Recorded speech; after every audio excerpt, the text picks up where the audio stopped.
The Joe Rogan Experience. So how did it come up that this was being labeled by the government as potential terrorists? Oh, Lord.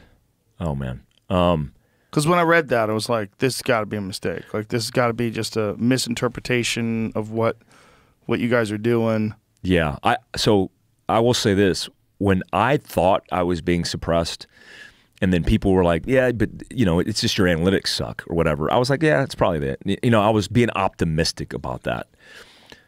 Well, when Kyle Seraphin, have you heard that name? He's the FBI agent who leaked the documents of militant violent extremists, MVEs, that were determined by the FBI of being people and groups of interest.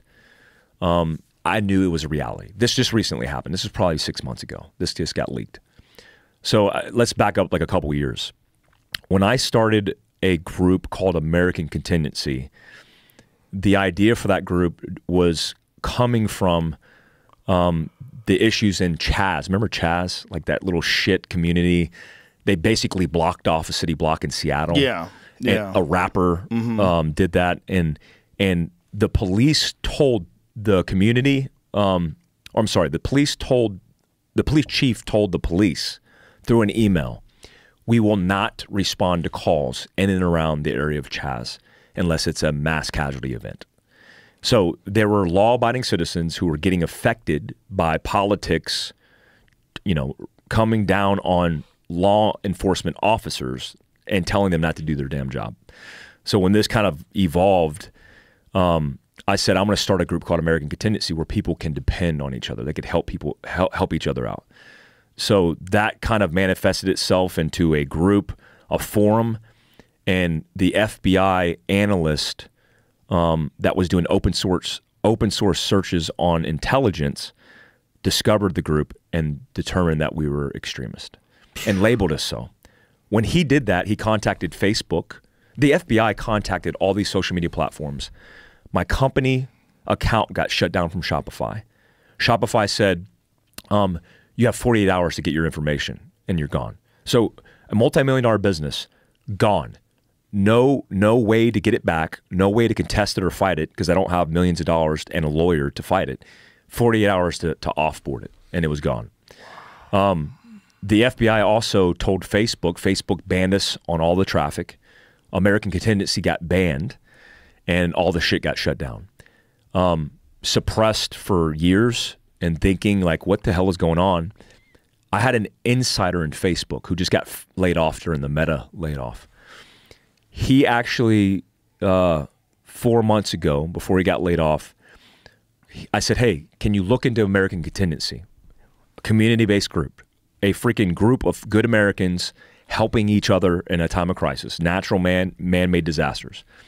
I said, can you see if we can get our account back now that this thing's leaked and they've determined I'm not a domestic terrorist? They call me a white supremacist. There's actually an article on a leftist, wrote like a 20-page article on a leftist organization. It's like a .org. USA Today published it. And when the national media picked it up, it spread like wildfire and everything got deleted. When that happened, I said, hey, is there a way that we could maybe get our stuff back? Because they're saying we acknowledge it was a mistake. These guys and this guy, Mike Glover, is not a terrorist. He looked into it and got a response from the India team, from India, that was managing my account that said, we looked into it and he is a domestic terrorist. And we cannot free up this account because he's been labeled a domestic terrorist. How that got determined was likely from the FBI telling everybody, but it still exists today. I mean, today it still exists, and I'm walking on eggshells. So you today are listed as a domestic terrorist. A domestic, on Facebook, which translates to Instagram, I am listed as a domestic terrorist. I have the screen grab from that conversation from Team India. Ireland was managing my account when it originally got deleted. They offboarded to India, which obviously there's going to be cultural issues there. I am still labeled a domestic terrorist group with American Contingency, and myself labeled that as well.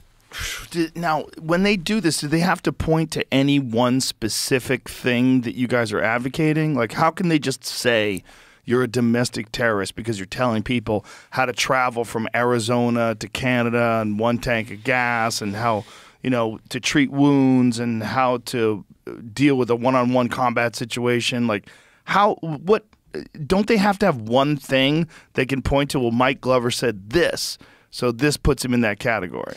There was some analysis done from Kyle Seraphin, who, when he did this, he screen grabbed some stuff, and it looks like it was just this analyst said it. He was actually rebutted by some guys that I know in the FBI, likely hostage rescue guys that I work with overseas, like good dudes. I mean, the FBI hostage rescue teams are great guys. But it was likely told and communicated through some kind of agreement between Facebook and the FBI, where they say, hey, here's the blacklist. And I can't prove this, but this is Kyle thinks the same thing. Here's the blacklist. Blacklist all these guys and all these organizations because they're potentially extremist. I mean, the 3%ers, the Proud Boys, who we are not any of those, we are lumped up in the same exact list as that. And it said these guys have a low history of violence. And I'm like, what the fuck does low history of violence mean? Like, zero should be zero. It's low, but it's zero. And we even had proof. We had to submit proof of January 6th that we weren't involved at all. In fact, I went out and said, hey, as a organization, you should be concerned about taking care of your family, defending your family, taking care of your family. Stay the fuck away from Washington, D.C. That is literally what we put out, and still that wasn't enough to get us off the list. It's that you have to prove that you weren't involved in January 6th. How nutty is that? Crazy. Instead of them showing, hey, you were involved in January 6th, you have to go out of your way to show that you weren't where something, like, that could be the case with every fucking event that happens in the world. Prove that you weren't here. Prove that you weren't there. Well, a lot of the guys who were getting rolled up, they were doing assessments of CCTV cameras and just using facial recognition to identify dudes and just go roll them up. And I never thought to ever go there because the whole thing was fucking dumb to me. But I'm like, dude, imagine if I showed up with a correlation of, hey, this guy's labeled a terrorist, he's on site. Fuck, I'd be the commander of terrorists. I mean, that's enough fidelity to get me lined out and go, this dude's in prison. I mean, that would have been me. With your background, especially since they've already decided to label you. Yeah. It's just so nuts to me that you have to prove that you weren't a part of something when there's no evidence that you were. Like, that the burden being on you to prove that you weren't there is so crazy. The guy who wrote this, it's Googleable, but if you probably put in Mike Glover domestic terrorist, a couple articles will launch. They had pictures of me and a whole bunch of people in Heber City, Utah, where my headquarters is at. In those pictures, we were doing community events raising money for charity. And they were calling, they said, like, Green Beret teaching militia, all these different tactics. Dude, it was actually impressive writing. It looked like AI wrote the shit, like that chat shit. GPT wrote it. Because it was so well structured that if you read it and you didn't know who the fuck I was, you'd be like, this dude's a terrorist. And dudes were blowing me up. Like, guys were hitting me up on Twitter. They're like, oh, this guy's a fucking terrorist. And I'm like, I can't believe this is happening. Like, all I want to do is, I feel like I earned it. You know, I had the 20 years of service. If you asked me that 10 years ago, I'd say, no, I'm still earning it. I feel like I earned it. I'm an entrepreneur running a business, trying to live my best life, and I want to be left the fuck alone. And now I'm being labeled a domestic terrorist by the same organizations I worked with and for. And no advocating whatsoever about trying to overthrow the government or attacking people or taking back your rights or storming the Capitol. Nothing. Zero. All of it, I've seen your shit. All of it is about being prepared for natural disasters, for the grid going down, something happening where you have to protect yourself or your family. That's it. That's it. And if anybody learned anything during the pandemic, they should have learned that we have a fairly fragile civilization. If the grid goes down, if a natural disaster happens, if something goes sideways, look, with a disease that kills a very small amount of people, shut the entire country down. And it wrecked the economy and fucked up a lot of people's lives. And we didn't learn from that. We didn't learn, like, hey, you know, maybe we should have some food stored. Maybe we should have some contingency plan. Maybe we should have a full tank of gas always when we park our car at night so we can get out of town. Maybe we should have, you know, firearms or, you know, fishing poles, like fucking something. Maybe we should have something. The idea that nobody can look at that people can't look at that and go, oh, this isn't domestic terrorism. This is just smart. This is just being prepared for disaster. This is being prepared for worst case scenario. The idea that being prepared for a bad case scenario makes you a terrorist is fucking nuts. That's really crazy. Yeah. It was a kick in the dick for sure. I mean, and that it could affect your business like that. They could shut you down. Yeah. When they shut me down, my merchant service account at the same time shut us down. And you can't fight that. You can't say, like, what are you talking about? How are we a terrorist? No, but we tried to rebut it through emails, but they're like, nah, this shit, we're not going to, you can't do it. You could do it with millions of dollars and a lot of litigation over the course of time, but you don't have the ability to do it, and we couldn't do it. I couldn't afford to do it. And they don't even have to have an example? No. No recourse. And it's still I mean, as far as I know from 4 months ago, Facebook, if you went in and you tried to type in AmericanContingency.com into Facebook or Instagram as a algorithm, it detects it and will shut it down. They delete. My mom is an entrepreneur, Korean immigrant. Well, she married my dad when she was when my dad was stationed in the Army in Korea. Brought her over, started her business from scratch. Like put a one chair salon in our garage that was dirt garage, put concrete down, and started that business from the ground up. Worked 29 years at this point building this business. Had a Facebook account with a few thousand followers in Fayetteville, North Carolina at Miwa's Beauty Salon and Spa.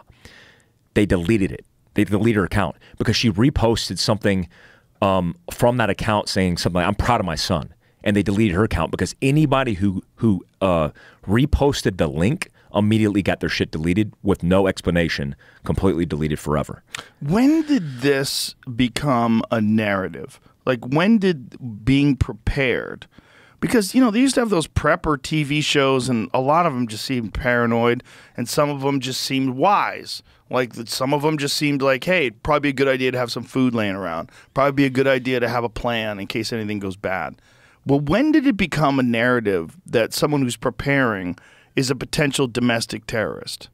I think it was the onset of the COVID. When COVID happened, we were talking about preparedness years prior to this. In November of 2019, after watching Bill Gates' documentary on basically COVID, I think it was on Netflix, and he was talking about pandemics and all the potential for mass catastrophe and loss in human populations. We talked about it. And it was a thing. Like, we said, hey, like, these are things you got to be prepared for. Look, our mission statement is we want you to be best prepared. We don't care what walk of life you come from. Being prepared needs to be inclusive. I hate that fucking word, but it needs to be inclusive because disaster is an equal opportunist. It doesn't give a fuck who you are. It doesn't care what race, what wealth bracket you come from. It will hand you your ass. So our thing was, if you plan for the worst case scenario, by default, you're covering everything in between. So yeah, we use in our verbiage worst case scenarios, but we're not trying to be doom and gloom because we're talking about practicalities. My guys teach self-defense. 2019 is the last statistic. Around 400 justified shootings according to civilians. Not a high probability you're going to be in a fucking gunfight, but you should learn to defend yourself and your family with responsible firearms ownership and gun handling. That is not extreme. But when you sum it up and you say we're a preparedness company, and who owns the preparedness company? A former CIA bootlicker, a fucking a Green Beret sniper, whatever the narrative is, then we fit the narrative for them. So you fit the Bundy Ranch sort of 100%. militia. Yeah. Yeah.